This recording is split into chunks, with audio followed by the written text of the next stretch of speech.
Recorded live with little or no editing, it's Defense Up. I'm Run 7. How you doing? Today we're going to be going over Chasphil's defense. They are 24 million TCP working in Diamond 2 on the verge of Diamond 3. They've got a really solid roster. It looks like it's a little bit more focused on offense, but we're going to be discussing some things like whether or not you should be running Darkhold on defense or saving them for Wakandas, what else you can possibly use on those Wakanda builds. Lots to go over here and some real winners. Let's start off with team number 1, the YA team. This is just a solid team. It works well in any room. You can put it in that portable shield device room number 3, and not make any changes. They're always going to be clear of defense or offense down, or they will have offense up, making them even stronger. But they work well in room 1 as a filler team. If you're going strong on offense, this is a great team to be putting on defense because they soak up a lot of turns. They beat a lot of things on offense, but there's a lot of things that, you know, when you throw into them, it can go wrong, like that Doom A-Force counter. That can go wrong and blow up in your face, and that's fantastic when you see that happen in your histories. So I like this team. I like the way it's built. I like the ISOs, the placement. Everything about it is great. I'm going to give this one an A.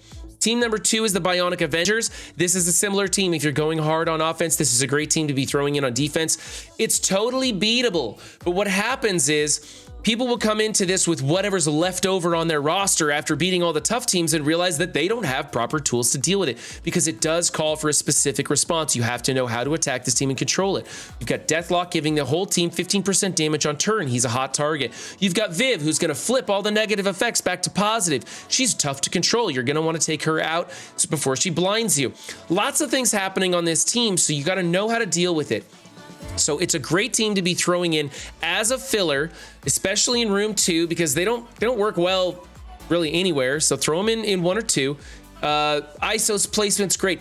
Build it for raids, place it for raids, and then use it on Crucible as your filler team. This one gets an A as well.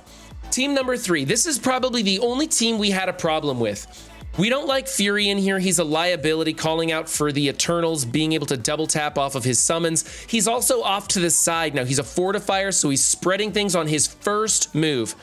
Right? A lot of people are saying in the comments, well, Fury doesn't spread till his second move, but it's portable shield device. He's a fortifier. He spreads things with his ultimate on his first move. So you would want him in the middle somewhere, adjacent to people on both sides. However, he's kind of a liability with Gamma. What's better would just be run a 5-piece Gamma team with 2 or 3 fortifiers and the others healers. It's going to be Red Hulk and regular Hulk that you would want to make Raider Striker or Healer or Striker Skirmish or whatever you want to do with those two. But they don't open up with their ultimates, so don't bother making them a fortifier. Use them as damage dealers. That's where you're going to be better off. The others you should make as fortifiers or healers and run this team on defense. It works great. However, remember that one of the best counters for Unlimited in room 4 right now is probably going to be Gamma. It works really well.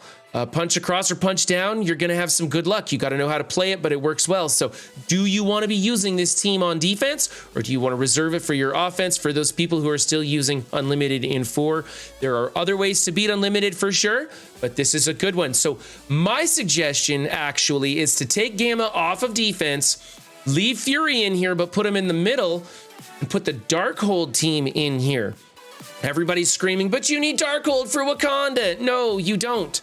It works well against Wakanda. It's kind of it's a run 7 Wakanda beating team, right? Because I'm terrible and lose matches all the time and do stupid plays. So it's very proficient at beating it when you're not sure what to do.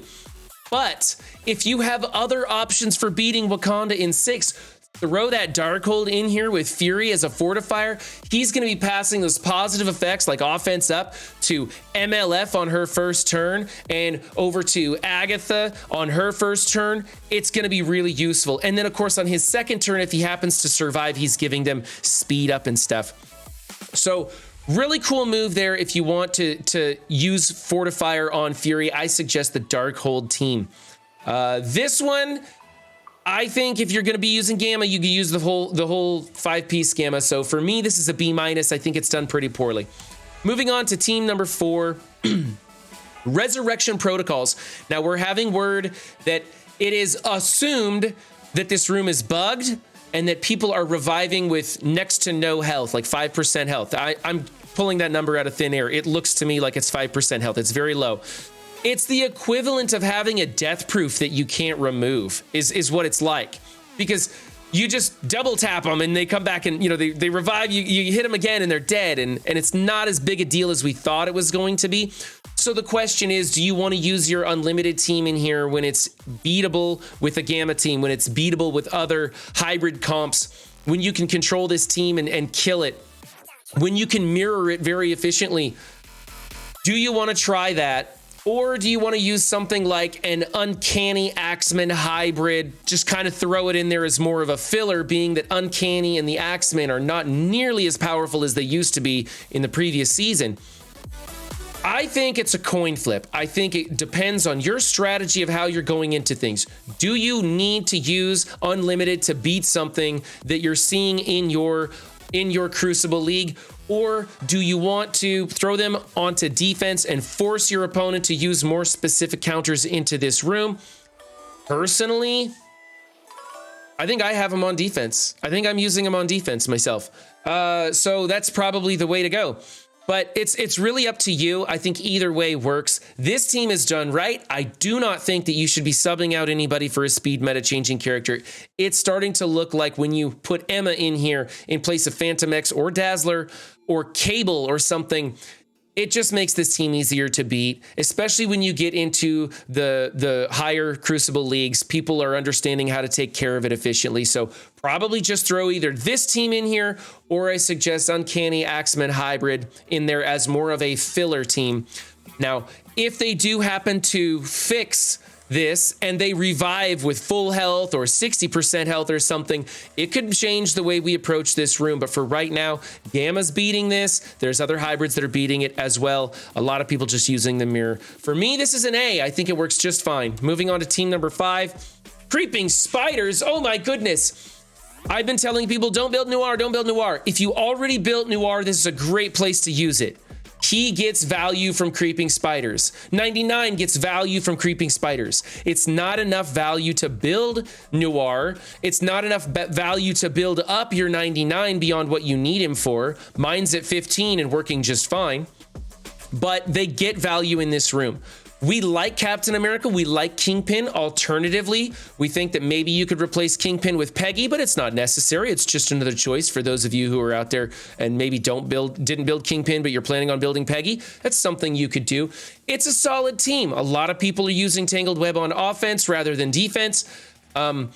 But it can go either way. It's kind of like Team 4. It just depends on your strategy. If you're really proficient at attacking with Tangled Web, you may want to use them for offense. But if you don't know how to use this team really well, like if you're not an arena major, then you may not want to bother with it. Throw them in on defense. It's pretty solid there. There are some Tangled Web counters. I believe Pathfinder Gaming has a video out covering some of the Tangled Web counters that are out there, so you might want to check that out if you want to see how this team can be beat or other teams like it can be beat. I believe that I am running Tangled Web on defense right now.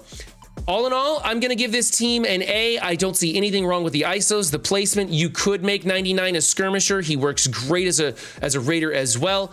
I think that there are other choices you could be using in place of Noir, and no one needs to build him for this room. So A for this team. Is we're going to move on to team number 6. Oh my goodness. Didn't see this one coming. Okay, this is a OG Wakandans. Previously, we talked about putting M'Baku in here to protect Shuri. It turns out Shuri's not a hot target. Nobody cares about Shuri. It's just everybody's going after Black Panther. So I don't know if M'Baku helps you or not. The people who are helping me make these videos, which was shout out to ZeroKoolGamer, to Prplestiky, and to Pathfinder Gaming, who came in on voice to help talk these over, they suggested that you just use the 5 biggest characters you've got. After about 700 power level, this team pretty much needs a really specific counter. Darkhold works great. I almost triple tapped this. We were screwing around and wasted a Web Warrior team and burnt a Web Warrior team just having fun the other day. But had I not done that, I could have cleared this with a 3-tap. We've seen other people use Eternal comps into this. There's ways to sack this team and burn off some of their good stuff in the beginning and come back into them with stronger teams. All kinds of stuff that we could do. I think Unlimited can really take a chunk out of this team. So there's ways to beat Wakanda. It doesn't have to be Darkhold. It's just Darkhold is the best one. If you can figure out those counters and beat this team without using your Darkhold, I highly suggest you throw Darkhold on defense because it's going to make a big stopping point for others. This is done right. You've got Skirmisher, Striker, Healer, Raider, Striker. Those are great ISOs. Whether you want to use Nakia, whether you want to use BP1 Mill, your choice, whatever you've got built, I suggest you throw that in there. I think there are different ways to attack into the different teams. It all just depends on what you kind of have built in your roster, how you want to go about it. I'm starting to think that had you not already built Wakanda up real big, you're probably running out of time to do so. I think I'm going to be building my Black Panther, my OG Black Panther, real big, but I'm probably not going to mess with the rest of the team. And I think that's the play I'm going to do. So that's what I'm doing. But I would suggest that if you haven't already got him, probably don't invest into him anymore. This team gets an A. In fact, Chase gets pretty much an A for his entire roster. I think this is the only one that we had some trouble with. So worked out pretty well. Again, a big shout out to the community assistance crew members who helped me today on voice. If you guys want to be a part of the behind the scenes conversation, then join me Monday, Wednesday, and Friday mornings on Twitch. It's free. You can come hang out, or if you want to skip the commercials, you can have Jeff Bezos pay for it with your Amazon Prime account. That works too. So come hang out with us. Have a great time. Remember, guys, don't just have a good game. Be good to yourselves and others too, and I'll see you next time. Bye.